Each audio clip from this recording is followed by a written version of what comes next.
ஒரு நாளைக்கு 5 நிமிஷம், உங்களால் 5 நிமிஷம், உங்கள் ஒய்ஃப் இருந்தாங்கன்னா, வீட்டில் யாராவது ஃபேமிலிஸ் இருந்தாங்கன்னா 5 நிமிஷம்ல ஒரு 10-15 நிமிஷத்தில் நீங்கள் உங்களால் ஆன குப்பைகளை அன்றைக்கி அப்படி பிரித்து தனித்தனி டப்பாவில் போட்டு வச்சிங்கன்னா உங்கள் மட்டும் இல்லை, மேபி அடுத்த ஒரு 5 ஜென்ரேஷன் 10 ஜென்ரேஷனுக்கு வந்து டெஃபினட்டாக நீங்கள் ஒரு நல்ல லைஃப்பை கொடுத்துட்டு போவீங்கன்றது என்னுடைய ஒரு பணிவான வேண்டுகோள். உர்பேசர் வந்து நவம்பர் 9th ஜோன் 9ல் ஸ்டார்ட் பண்ணாங்க. நல்ல சர்வீஸ் பண்ணுறாங்க.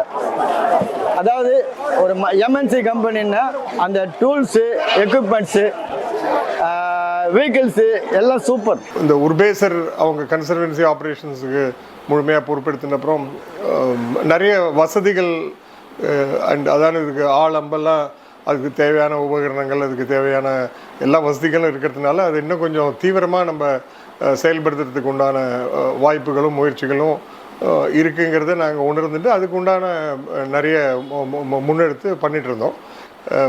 உர்பேசரோட ஐஇசி டீமு, ஆப்ரேஷன்ஸ் டீம் எல்லாருக்கும் ஒரு அப்ரைஸ் பண்ணி அவங்கள வந்து இதில் முழுமையாக ஈடுபடுத்தி நிறைய விழிப்புணர்வுகள் வரவங்களுக்கு, ஸ்டேக் ஹோல்டர்ஸுக்கு, மாடவீதிகளுக்கு, கடைக்காரங்களுக்கு, காய்கறிக்காரங்களுக்கு எல்லாருக்குமே அவங்க மனசில் அந்த தூய்மைத்தன்மையோடு அந்த ஒரு வரப்பிரசாதம், தூய்மைத்தன்மை தான் தெய்வீகம் அப்படிங்கிற அடிப்படையில் அதை வந்து ரொம்ப தீவிரமாக நாங்கள் முன்னெடுத்து அதுக்கு உண்டான பிரச்சாரங்கள், விழிப்புணர்வு இதுகளை வந்து செயல்படுத்தி இதில் வந்து குறிப்பிட்டு நான் சொல்லணும் அப்படின்னா உர்பேசர் இதை வந்து நிஜமாகவே அதை வந்து ஒரு உத்வேகத்தோடு எடுத்துட்டு அதில் செயலாற்றி இதை வந்து நல்லா பாங்காக செஞ்சு முடித்தாங்க. கண்டிப்பாக உர்பேசர் நண்பர்களுக்கு என்னோட பாராட்டுகள்.